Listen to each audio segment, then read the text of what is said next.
4வது சாப்டர்ல கம்சன் யோக மாயையினுடைய வார்த்தைகளை கேட்டு குழந்தைகளை எல்லாம் கொல்லணும் அப்படின்னு நிச்சயம் பண்ணான் அப்படிங்கறத பார்த்தோம். இந்த 5வது சாப்டர்ல நந்தன் ஸ்ரீ கிருஷ்ணனுக்கு ஜாதகரணம் நடத்தி மதுரையில வசுதேவரோட கலந்து பேசுறார் அப்படிங்கறத சொல்றார். என்ன சொல்றான்னு பார்க்கலாம். நந்தன் பிள்ளை பிறந்ததும் ரொம்ப சந்தோஷமாக வேதங்களை எல்லாம் உணர்ந்த அந்தணர்களை எல்லாம் கூப்பிட்டு தானம் எல்லாம் பண்ணி அலங்காரம் பண்ணிண்டு சஸ்தி வாசனம் எல்லாம் செய்ய பண்ணி விதிப்படி ஜாதகர்மத்தை நடத்தி பித்ருக்களையும் தேவதைகளையும் பூஜை பண்றான். நன்கு அலங்காரம் செய்யப்பட்ட 20,000 பசுக்களையும் ரத்ன சமூகங்களாலும் சொர்ணங்களாலும் வஸ்திரங்களாலும் அலங்கரித்து பர்வதம் போல குவிந்த 7 எள்ளு குவியல்களையும் பிராமணர்களுக்கு கொடுக்கிறான். ஜீவாத்மன் பரமாத்ம உபாசனத்தினால ஹேய சம்பந்தம் இல்லாமல் பரிசுத்த நாரா மாதிரி குழந்தை பிறந்த தீட்ல கிரகம் 10 நாட்களிலும் தேகம் ஸ்நான சௌச்சாதிகளாலும் பிறந்த குழந்தை ஜாதகர்மம் முதலிய சம்ஸ்காரங்களாலும் கிரக தேவதை மந்திர ஜபம் யாகம் இவைகளாலும் பசு ஸ்வர்ணம் தனம் தானியம் இவை தானங்களாலும் மனம் சந்தோஷத்தினாலும் சுத்தி அடையிறது.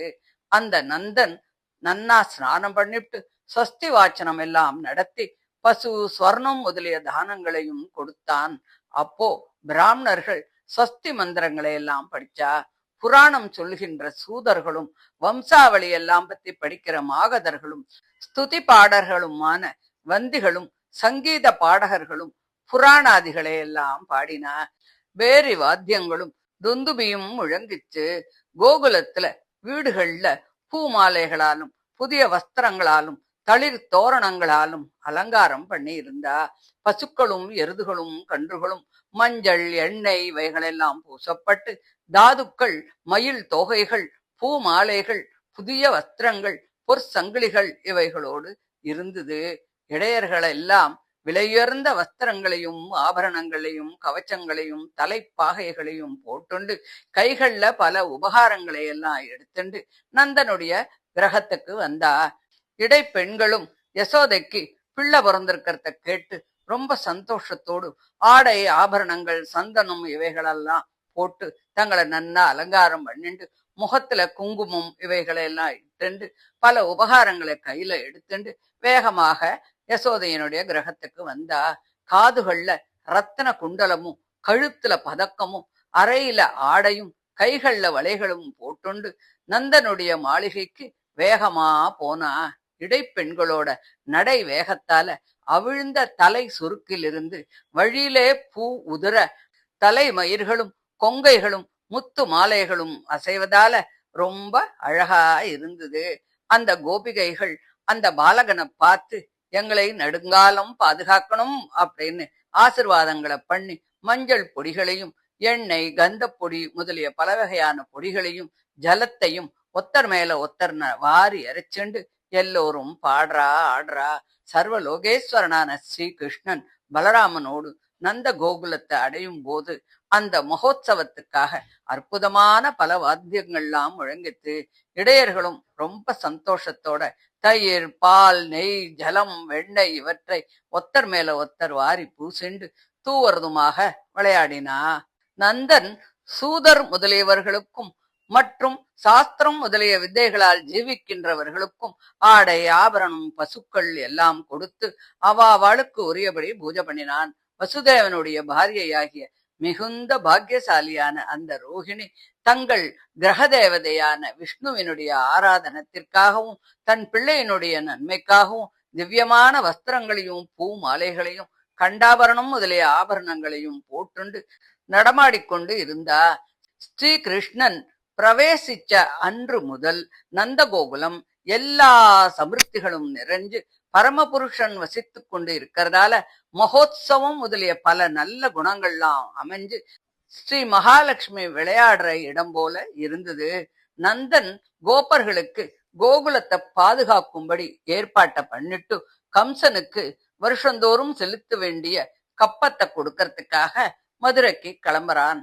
அப்போ வசுதேவன் சகோதரனை போல ரொம்ப சிநேகத்துக்கு இடமான நந்தன் வந்திருக்கிறத கேள்விப்பட்டு ராஜனாகிய கம்சனுக்கு கப்பம் செலுத்திட்டான் அப்படிங்கறத தெரிஞ்சுண்டு அந்த நந்தன் இருக்கக்கூடிய இடத்துக்கு போறார். நந்தனும் அந்த வசுதேவன் வந்திருக்கிறத பார்த்து பிராணன் வந்தால் தேகம் தானாகவே ஏந்திருக்கிற மாதிரி வேகமாக எழுந்துண்டு ரொம்ப சந்தோஷத்தால வசுதேவனை அப்படியே அணைச்சுக்கிறார். பிறகு நந்தனால் பூஜிக்கப்பட்ட வசுதேவன் நந்தனை பார்த்து ஆதரவோடு நலமெல்லாம் விசாரிச்சு புதல்வர்களிடத்துல மனம் போக பேச ஆரம்பிச்சார். அப்பனே, நெடுநாளாக பிள்ளை இல்லாமல் இருந்து மூப்பையும் அடைஞ்சு இனி நமக்கு குழந்தை உண்டாகாது என்று அந்த ஆசையை கைவிட்ட உனக்கு தெய்வாதீனமாக இப்ப புள்ள பிறந்திருக்கு. எங்களுக்கு ரொம்ப சந்தோஷமா இருக்கு. சக்கரம் போல சுழன்று கொண்டிருக்கும் இந்த சம்சாரத்தில் இருக்கும் புருஷன்தான் மறுபடியும் பிள்ளையா பிறக்கிறான் அப்படிங்கிறது ரொம்ப சந்தோஷமான விஷயம் இல்லையா? உன்னை நான் பார்த்தது ரொம்ப சந்தோஷம்.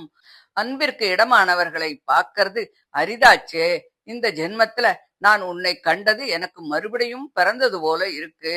நான் இந்த சம்சாரத்தில் இருந்துட்டே இருந்தாலும் கம்ச பயத்திலேந்து விடுபட்டதை நினைச்சு மறுபடியும் பிறந்தா போல இருக்கு. கம்சனால் சிறையில் அடைபட்ட எனக்கு உன்னை பார்க்கறது ரொம்பவும் அரிதாச்சே. நான் சிறையிலிருந்து விடுபட்டு உன்னை பார்த்தது எனக்கு ரொம்ப சந்தோஷமா இருக்கு.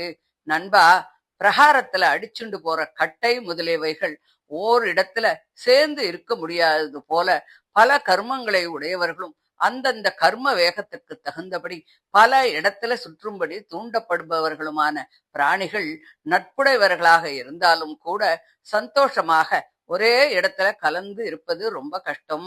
அது போகட்டும். பசுக்களுக்கு அனுகூலமாக இருப்பதும் ரோகங்களுக்கு இடம் கொடாததும் ஜலம் புல் செடி கொடி முதலியவைகள் அளவற்று இருப்பதும் மிகுந்த விஸ்தாரமுடையதும் சிநேகிதர்களுடன் உன்னால் வாசம் செய்யப்பட்டதுமான அந்த வனம் க்ஷேமமா இருக்கா? அப்பா, உன்னுடைய கோகுலத்துல என் புதல்வன் தாயுடன் கூடி உன்னால உபலாலனம் செய்யப்பட்டு உன்னையே தந்தையாக பாவிச்சுண்டு க்ஷேமமா இருக்கானா? ஒருவன் தர்ம அர்த்த காமங்களால் நிறைவாளனாக இருந்தாலும் அவங்கிட்ட நட்புடைய அவனுடைய பந்துக்கள் அவைகளை அனுபவிச்சா அப்பொழுதுதான் அவை பயன் பெறுகிறது. அவர்கள் வருத்தமாயிருந்தா அந்த தர்ம அர்த்த காமங்களால் பயனே இல்லாத போயிடுறது. அப்போ நந்தன் சொல்றான், அப்பனே, உனக்கு தேவகி கிட்ட பிறந்த பல புதல்வர்களும் கம்சனால கொல்லப்பட்டார்களே. இது ரொம்ப கஷ்டம். கடைசியில ஒரு பொண்ணு மிஞ்சித்து, அதுவும் கூட சொர்க்கலோகத்துக்கு போயிடுத்தே. இந்த உலகத்தில் உள்ள ஜனங்கள் எல்லாம் சுகதுக்கங்களை உடையவைதான். ஜனங்களை எல்லாம் அதிருஷ்டமே அடக்கி ஆள்றது. தனக்கு சுக துக்காதிகள் எல்லாம் அதிருஷ்டாதீனம் அப்படின்னு நினைச்சுண்டு தேகத்தை காட்டிலும் விலட்சணனான ஆத்மாவின் சொரூபத்தை உள்ளபடி அறிஞ்சுக்கிறவன் தேகத்தை பற்றியும் அதை தொடர்ந்த மற்றவர்களை பற்றியும் அதனால் ஏற்படுற சுக துக்கங்களால் மதிமயங்க மாட்டான். நண்பனே, மன்னவனுக்கு வருஷந்தோறும் கட்ட வேண்டிய கப்பம் கட்டியாச்சு. என்னையும் பார்த்தாச்சு. இனி இங்க ரொம்ப நாளைக்கு இருக்க வேண்டாம். கோகுலத்துல பல உத்பாதங்கள் ஏற்படுறது. அதனால நீ சீக்கிரம் கிளம்பு அப்படின்னு சொன்னார். இப்படி வசுதேவர் சொன்னதும் நந்தன் முதலிய கோப்பர்கள் அவர்கிட்ட சொல்லி உத்தரவு வாங்கிண்டு எருதுகள் கட்டப்பட்ட வண்டிகள் மேலே ஏறிண்டு கோகுலத்துக்கு போய் சேர்ந்தா அப்படின்னு சொல்லி 5வது அத்தியாயத்தை முடிக்கிறான். இதை தொடர்ந்து 6வது அத்தியாயத்துல பூதனா சம்ஹாரத்தை பத்தி சொல்றா. அதை அடுத்த ஆடியோல பார்க்கலாம். தேங்க்யூ.